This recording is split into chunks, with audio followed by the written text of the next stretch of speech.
말씀 봅니다. 함께 말씀 보도록 하겠습니다. 민수기의 말씀 봅니다. 민수기 19장입니다.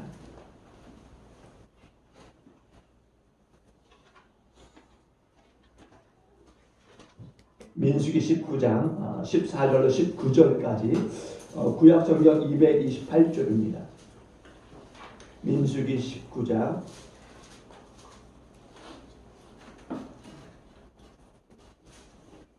민수기 19장 14절로 19절 함께 한 목소리로 14절로 19절 보십니다. 함께 보십니다. 시작. 장막에서 사람이 죽을 때 법은 이러하니 누구든지 그 장막에 들어가는 자와 그 장막에 있는 자가 이에 동안 부정할 것이며 뚜껑을 열어놓고 덮지 아니한 그릇은 모두 부정하니라.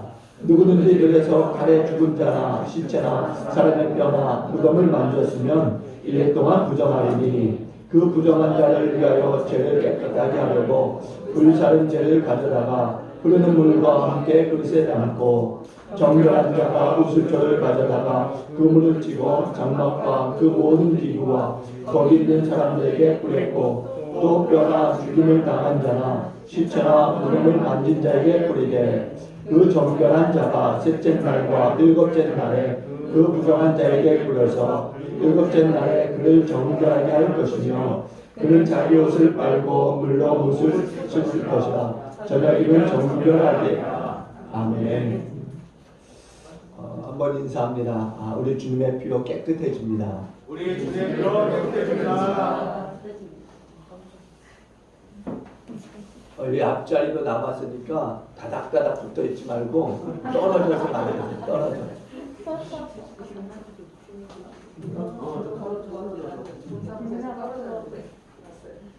그래도 끝까지 앉아있으면 입을 다물고 오늘부터 당분간은 성도들 간의 악수라든가 하는 그런 접촉은 일체 금지하겠습니다. 여러분들 주의하셔서 서로 간에 또 불안한 마음, 두려운 마음 갖지 않도록 서로 최대한 조심해 주시고 우리 강교사님은 혹시 교회 오시면은 그 뒤에 이제 손잡이들 깨끗하게 그 손 세정을 좀 닦아주시고 그렇게 해주시길 바라겠습니다. 금요일 날은 다 했어요. 이 손잡이부터 시작해서 다 했거든요. 깨끗이 또 다 청소도 했어요. 근데 늘 청소에도 부족한 게 뭐가 있으니까 항상 조심할 수 있기를 바라겠습니다. 다시 한번 인사합니다. 우리 주님의 피로 깨끗해집니다. 우리 주님의 피로 깨끗해집니다. 목욕 문화가 발달했던 그 나라들이 있었지 않습니까? 로마를 보면은 로마의 고대 도시들을 가보면 항상 그 목욕탕이 존재해요. 그래서 복도 목욕탕도 그냥 이렇게 있는 게 아니라 굉장히 좀 그 당시에로서는 좀 굉장히 화려하고 튼튼한 그리고 구조가 굉장히 조밀한 그런 그 목욕탕 문화를 우리가 볼 수 있는 거죠. 그런데 세계적으로 잘 씻는 민족 그러면 어디냐? 바로 유대 민족입니다. 유대 민족. 이 유대인들은 얼마나 열심히 씻는지 자기들의 이 종교 속에서도 이 씻는 것을 두었다라는 겁니다. 보면은 굉장히 습관처럼 씻어요.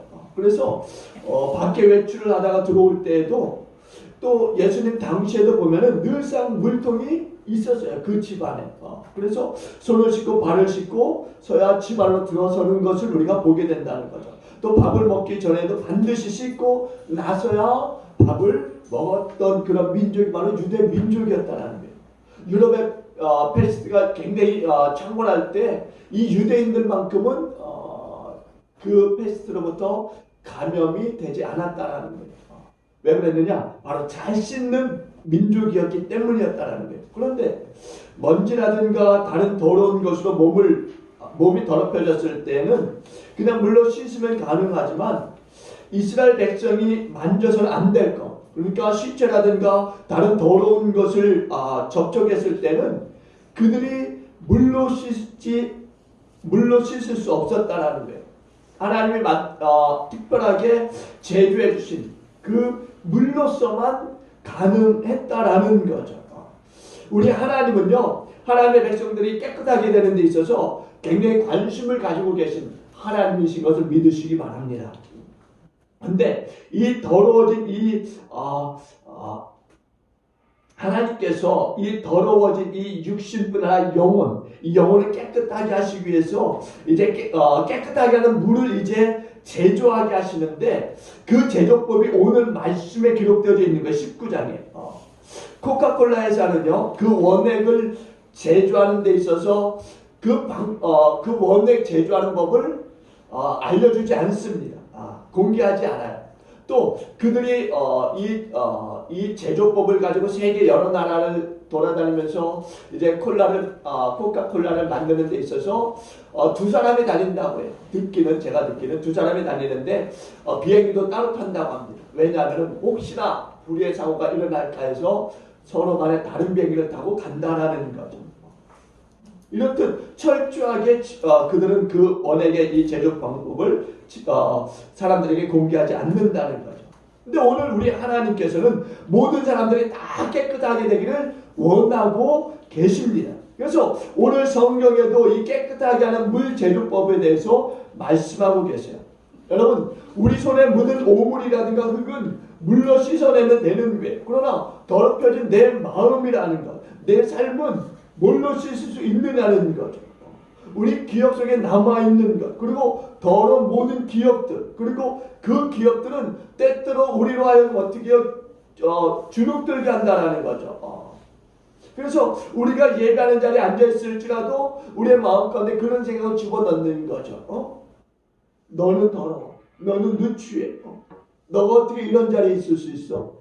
이렇게 우리의 생각 속에 이 예배 자리에 있지 못하더라, 우리로 하여금 뭔가 좀 움츠러들도록 그렇게 이야기한다라는 거예요.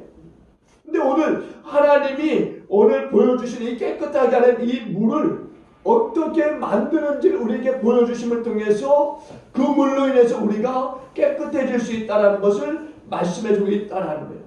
그래서 오늘 이 물로 인해서 우리 모두가 깨끗해지는 그런 귀한 은혜의 자리가 되어지길 주님 완전히 축원드립니다. 먼저 이 깨끗하게 하는 이 물의 이 과정을 우리가 살펴보면요, 먼저 재를 준비해. 재를 준비하는데 이 재가 뭐냐? 붉은 암염소를 태운 재를 이야기하는 거예요. 붉은 암염소를 태운 재. 그러면 왜 붉은 암염소를 준비해야 되느냐? 여기에 아주 큰 의미가 있습니다. 암염소처럼 순결하고 정결한 게 없다라는 거예요. 오늘 예수님이 흘리신 이 붉은 보혈, 이것이 순하고 정결하다라는 것을 말씀하고 있는 거예요. 그런데 이 붉은 암염소를 진 밖으로 반드시 끌고 나와야만 됐다라는 겁니다. 예수님을 그대로 보여주고 있는 그러한 사실을 우리가 보게 되는 거예요. 예수님께서도 예루살렘 성 밖으로 이제 끌려 나가서 십자가를 지시고 어떻게 해요? 십자가 위에서 죽으셨어요. 거기에서 피를 흘리시면서 죽으셨습니다. 진 밖에서 암염소를 잡아서 그 피를 해망문 앞에서 뿌렸어요. 그리고 살은 불태워졌습니다. 무엇을 의미하느냐? 바로 예수님의 보혈이라고 하는 것은 하나님께로 향하여서 우리에게 열어주는 길이 되는 것을 말씀해주고 있는 거예요. 그리고 그 암염소가 태워졌다라고 하는 이 사실은 십자가 위에서 바로 피를 흘리시고 돌아가신 우리 주님의 이 희생, 그것은 마치 불태워져 희생된 이 암염소와 같은 거룩한 희생을 말씀해주고 있는 겁니다. 이렇게 암염소가 불태워지고 있는 동안에 그냥 두는 것이 아닙니다. 어떻게 하느냐? 반드시 세 가지를 집어넣어야 돼요. 그 불타고 있는 그곳에 먼저는 백향목이라고 하는 이 나무를 집어넣어야 됩니다. 이 백향목은 어떤 나무냐? 재질이 굉장히 좋고요, 빛이 좋고 오래가는 나무입니다. 이것이 무엇을 의미하느냐? 예수님의 희생이라고 하는 것은 바로 너무나 가치가 있고 또 영원한 생명을 주는 그런 귀한 사랑인 것을 우리에게 전해주고 있다는 겁니다. 그리고 또 한 가지 집어넣게 되는데 그것이 뭐냐? 바로 우슬초라는 거, 우슬초. 이것은 이스라엘의 가정에 이 담벼락에서 자라는 그런 풀인 것을 볼 수 있습니다. 근데 제사장은요, 제사할 때마다 피를 이 우슬초에다 이제 적셔서 뿌리는 거죠. 이렇게 사람들이 올 때마다 뿌려줘요. 그리고 이 사람의 이 문 앞에다도 뿌려주는 겁니다. 우슬초에 피를 묻혀서 뿌려주는 거예요. 예수님은 죄를 정결하게 하시기 위해서 이 땅에 오신 분이에요. 그분이 십자가에서 죽으심으로 말미암아서 그 피로 말미암아서 우리의 모든 죄가 깨끗해지게 된 줄로 믿습니다. 예수님의 피가 우리의 이 죄 가운데 뿌려지는 거죠. 우리의 영혼 중에 뿌려지는 거예요. 그랬을 때 우리의 모든 죄가 씻어지는 줄로 믿습니다. 또 한 가지 집어넣어야 될 것이 있습니다. 그게 뭐냐? 홍색실. 홍색실을 집어넣는 거예요. 홍색실. 홍색실은 어떤 데 쓰느냐? 속죄를 위한 그리스도의 붉은 보혈을 의미하는 것입니다.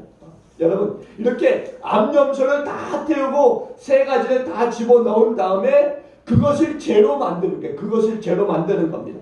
그런데 이 죄를 진 안에, 그러니까 성 안에 두는 것이 아니라 진 밖에 두어야만 됐다는, 진 밖에. 이스라엘 백성들은 그들의 이 더러움을 씻기 위해서 수천 수백 번 시도하게 됩니다. 그들은 그들의 그 더러움을 느낄 때마다 이 죄를 진 밖에서 가지고 와서 이제 흐르는 물에 깨끗하게 해서 자신들의 몸을 씻었다라는 이야기예요. 바로 이것은 무엇을 의미하느냐면 예수 그리스도의 이 희생과 이 속죄를 보여주는 이 준비 작업을 얘기하고 있는 거예요. 결국 우리 하나님께서 가장 귀한 독생자 예수 그리스도를 이 땅에 보내주심을 통해서 우리의 모든 죄들을 다 씻어주는 그런 일들을 하게 하신 그 역사를 우리 구약에서부터 준비하고 계신 것을 우리가 볼 수 있다라는 거예요. 예수님 이 땅에 오셔서 우리를 위해서 그 귀한 보혈을 흘려주셨습니다.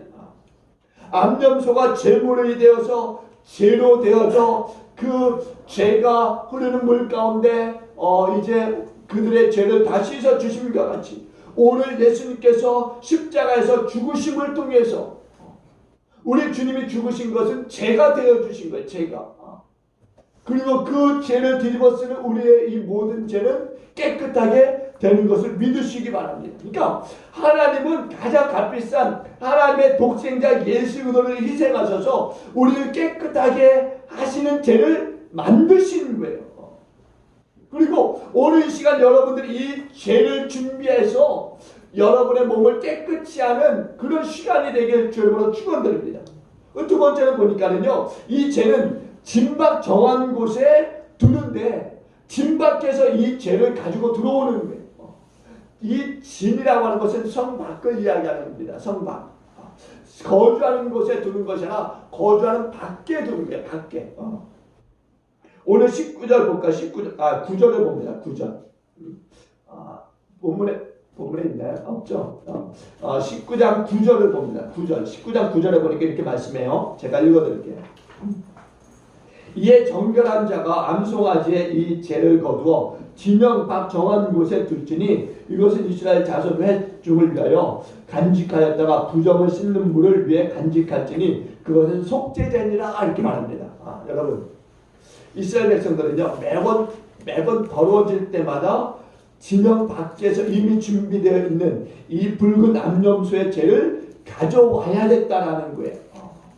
다른 죄는 효과가 없는 겁니다. 아무 죄나 쓰는 게 아니에요. 다른 동물을 태운 죄 소용이 없는 겁니다. 다른 식물을 태운 죄 소용이 없는 거예요. 오직 진 밖에 있는 그 붉은 암염소를 태운 그 죄만 필요로 하는 겁니다. 여러분, 인류를 위해서 좋은 일을 했던 사람들이 얼마나 많이 있습니까? 인류를 위해서 희생한 사람들이 얼마나 많이 있어요. 또 어떤 사람은 자기의 아들을 희생하면서 종교를 만든 사람도 있습니다.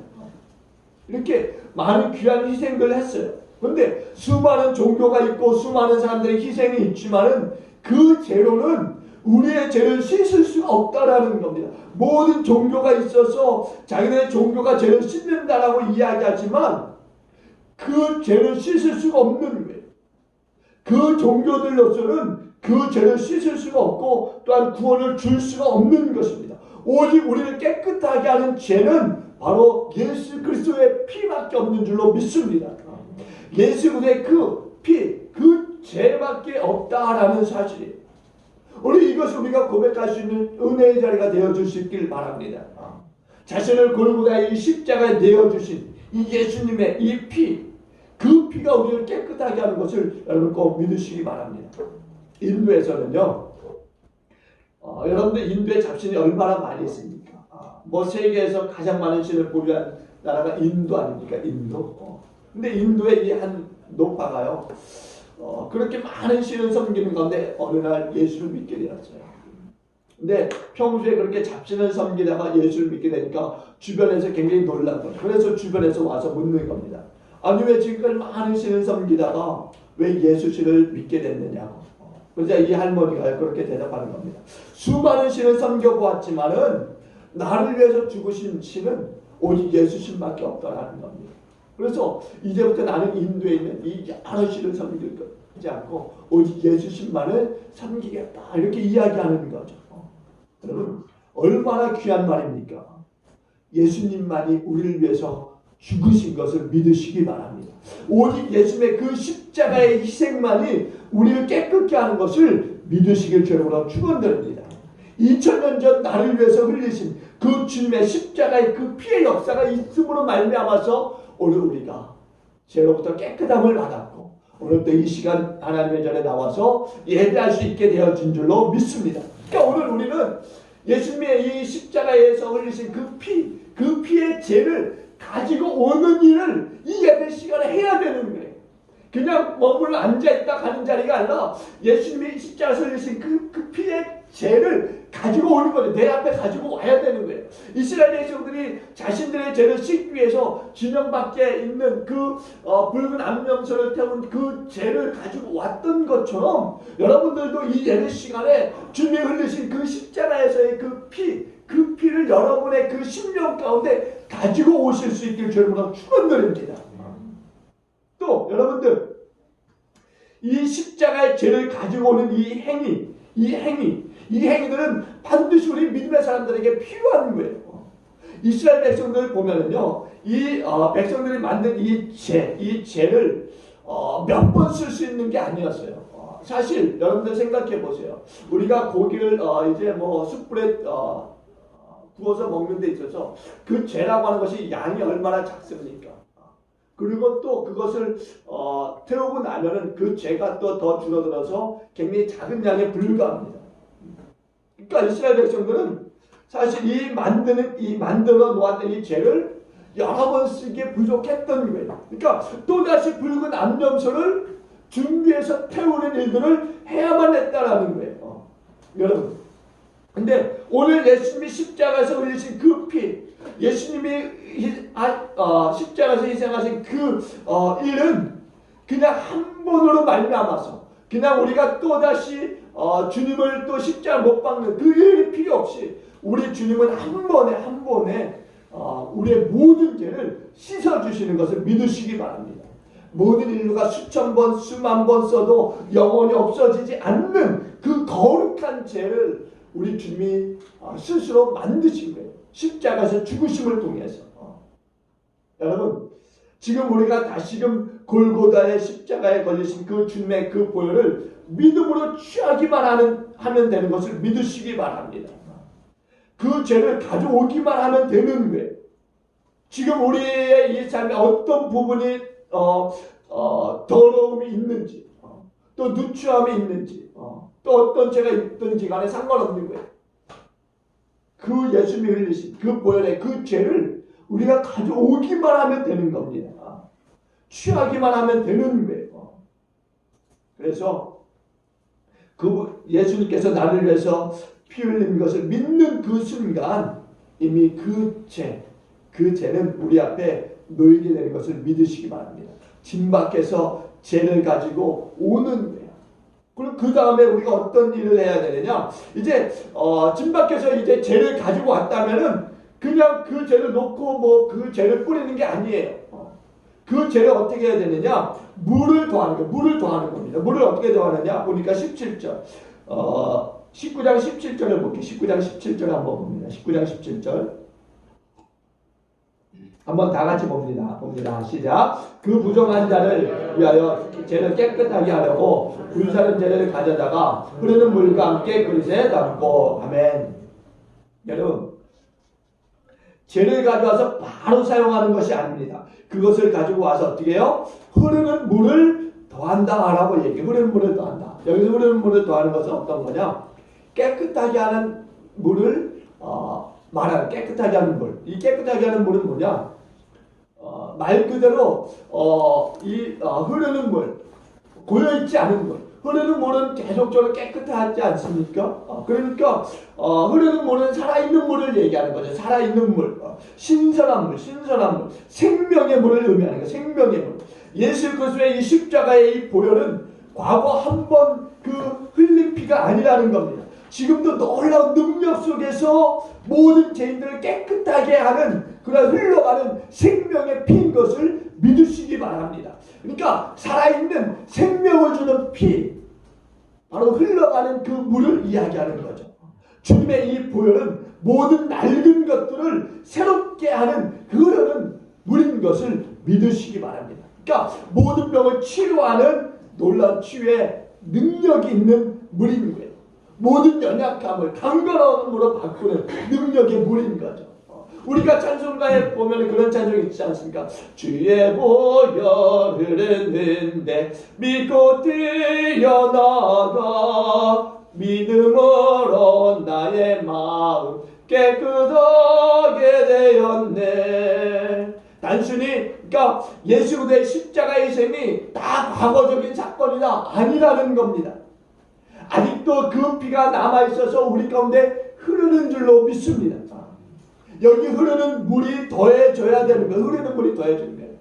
오늘도 내 삶에 이 한복판에 흐르고 내 모든 죄에 흘러서 내 죄를 씻고 또한 내 속에 있는 모든 문제를 씻어주시는 그 능력의 물, 그리고 흐르는 물이 될 때 놀라운 축복이 우리의 삶에 임하게 되는 줄로 믿습니다. 그러니까 주님의 십자가의 희생이 바로 오늘 내 죄를 사하는 흐르는 물이다 라고 하는 것을 말씀해주고 있는 거예요. 그리고 또 보면은 한 걸음 더 나가서 이제 물이 준비되었다면은 이제 물로 씻는 거예요. 물로 씻는데 어떻게 하느냐? 우리 한번 볼게요. 말씀 봅니다. 18절 봅니다. 18절 함께 봅니다. 시작. 정결한 자가 우슬초를 가져다가 그 물을 찍어 장막과 그 모든 기구와 거기 있는 사람들에게 뿌렸고 또 뼈나 죽임을 당한 자나 시체나 무덤을 만진 자에게 뿌리되. 아멘. 그러니까 이제 흐르는 물로서 이제 물을 만든 거잖아요. 흐르는 물로서 이제 재를 섞어서 이제 만든 거잖아요. 물을 정결하게 하는 물을 만든 거예요. 근데 여러분 생각해 보세요. 성경에 정결하게 하는 물이라 이렇게 말해주고 있지만은 사실 여러분 제가 그 정결하게 하는 물을 만드는 과정들 설명해 줬어요. 근데 그 정결하게 하는 물을 어떻게 만들었습니까? 붉은 암염소, 그러니까 암송아지 죽은 것을 태워서 그 죄를 걷어다가, 그리고 그것뿐입니까? 뭐 백향목도 넣고 우슬초도 넣고 홍색실도 넣고 해서 태운 그 남은 재를 가지고 흐르는 물 속에 이렇게 담궈져서 섞어서 놓은 그 물을 이야기하는데 정결하다 이렇게, 그 물이 정결하다. 그 잿물이 정결하다 이렇게 이야기해요. 뿌연물이 정결하다 이렇게 이야기합니다. 너무 이상하지 않습니까? 정결하게 하는 물이 깨끗한 물이어야 하는데 이건 굉장히 뿌연물이에요. 뿌연물. 맑은 물이 아니었다라는 겁니다. 무엇을 의미하느냐? 죄가 섞인 그런 물. 여러분 도덕적으로 아무리 깨끗하고 완벽한 사람이 있다 할지라도 그 사람이 그 죄에 대한 그것은 씻을 수가 없다라고 하는 것을 말해주고 있는 거예요. 아무리 맑은 물이라 할지라도 소용이 없다라고 말하고 있는 거죠. 바로 우리 주변에 예수를 믿지 않아도 도덕적으로 정말 완벽한 사람이 있습니다. 근데 그렇게 완벽한 사람처럼 보인다 할지라도 어떻게 해요? 예수님의 그 피가 아니고서는 깨끗해질 수 없다라고 하는 것을 말씀해주고 있는 거예요.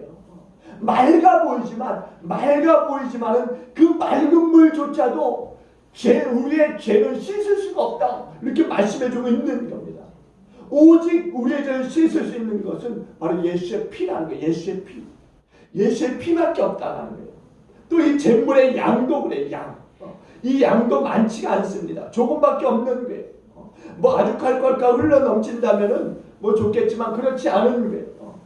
그리고 또 몇 톤이 막 흘러내리는 그 엄청난 물이라 할지라도 소용이 없는 겁니다. 그것으로는 죄를 씻을 수가 없는 거예요. 아무리 많은 인간의 노력으로도 죄는 깨끗하게 할 수 없다라고 하는 것을 말씀해주고 있는 거죠. 오직 예수 그리스도의 그 보혈, 예수 그리스도의 그 흘리신 십자가에서의 그 보혈이 아니고서는 깨끗해질 수 없다라는 것을 말씀해주고 있는 겁니다.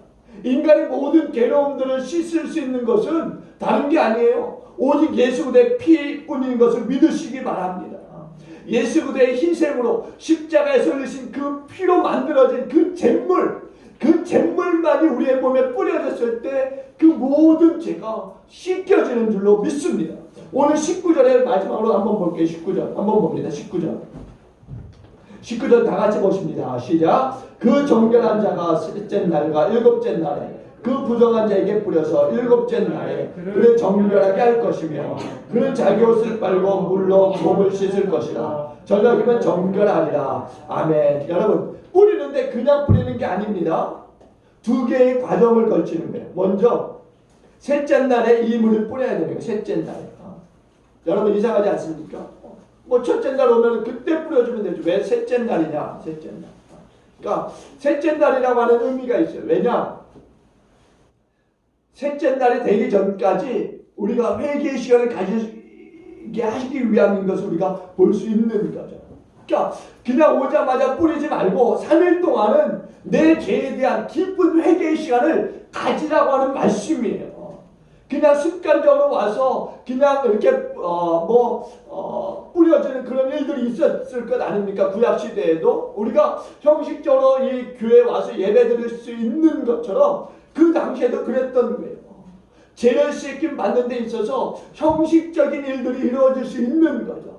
그러니까 그런 형식적인 부분을 없애기 위해서 우리 하나님께서 뭐라고 하셨느냐? 3일, 셋째 날에 뿌리라는 거. 셋째 날. 그러니까 셋째 날에 되기 전까지는 우리를 좀 회개할 수 있는 시간을 가지게 하는 것을 우리가 보게 되는 거예요. 죄에 대한 이 회개의 시간을 갖게 하시는 거죠.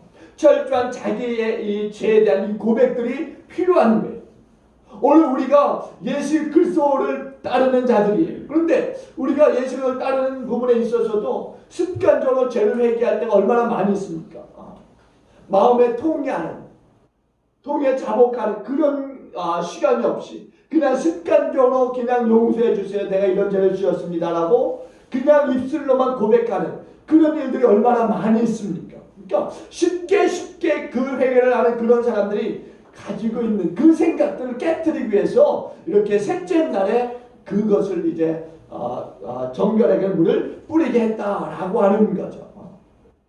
오늘 우리가 죄를 회개할 때는 십자가 위에서 피 흘려 죽으신 그 예수 그리스도를 우리가 생각해야만 되는 거죠. 나를 위해서 피 흘리신 예수 그리스도를 우리가 생각해야만 하는 거예요.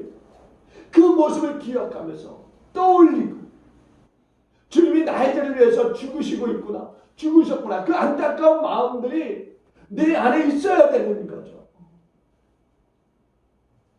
그런 마음, 그런 참의 이 회개의 마음이 있어야 되는 거예요. 예루살렘 사람들처럼 우리가 어찌할꼬 베드로가 선포하는 그 말씀을 들었을 때 우리가 어떻게 해야 되느냐? 그렇게 그들이 고백하지 않습니까? 그러면서 그들이 죄를 회개하고 세례를 받는 그런 말씀을 우리가 볼 수 있는 거예요. 그러니까 그런 과정들을 거칠 때 하나님의 성령이 우리 가운데 임하게 되는 줄로 믿습니다. 다시 고백한 대로요. 그 상한 심령을 우리가 가지고 회개해야 되는 거죠. 시편 51편 17절에 보니까 이렇게 말씀해요. 하나님께서 구하시는 제사는 상한 심령이라. 상한 심령이라고 말씀해요. 상한 심령. 하나님이여 상하고 통회하는 마음을 주께서 멸시하지 아니하시나이다 이렇게 말합니다. 상해하고 통회하는 그 마음을 가지고 나온 자들에 대해서 주님이 멸시하지 않는다는 거예요.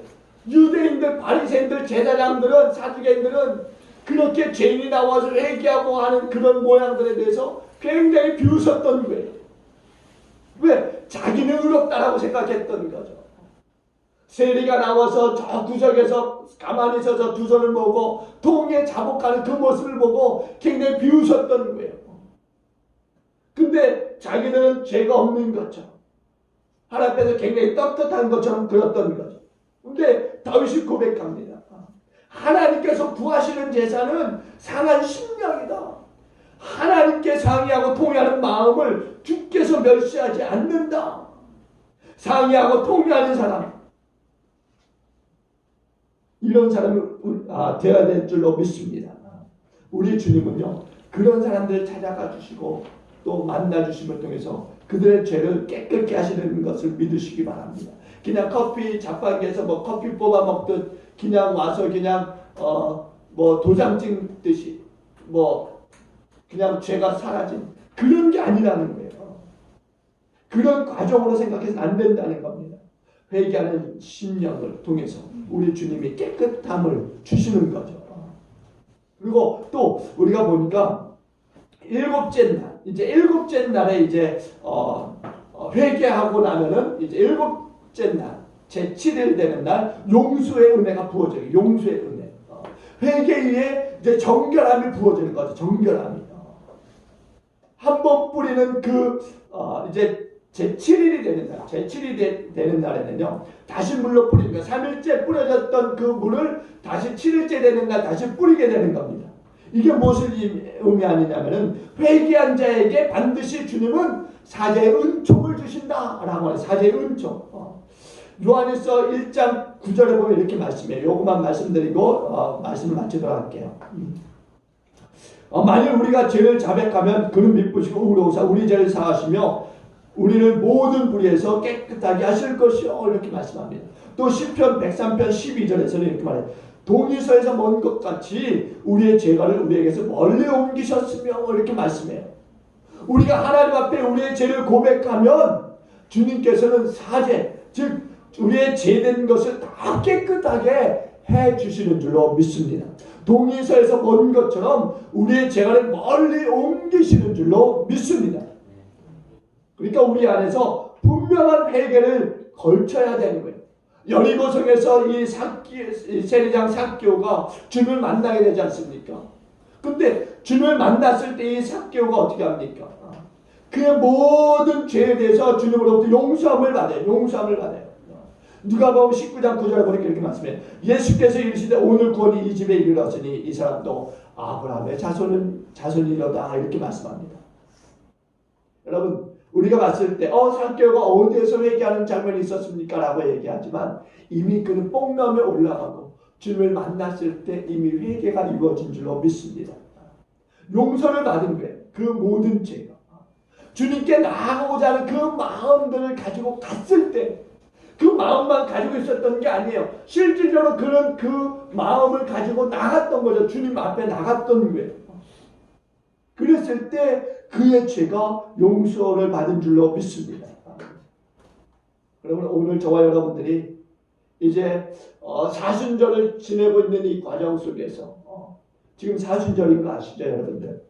사순절 셋째 주를 우리가 보내고 있는 겁니다. 사순절 셋째 주를 보내고 있는 거예요. 사순절이라고 하는 건 말 그대로 그 40일 동안에 이루어지는 일들이 40일 동안. 우리는 이 40일 동안 우리의 죄를 다시 한번 돌아보고 우리의 죄를 주님 앞에 고백하고 우리를 정결하게 하는 그런 시간이 되어져야 될 줄로 믿습니다. 우리의 신앙들을 다시 한번 점검하는.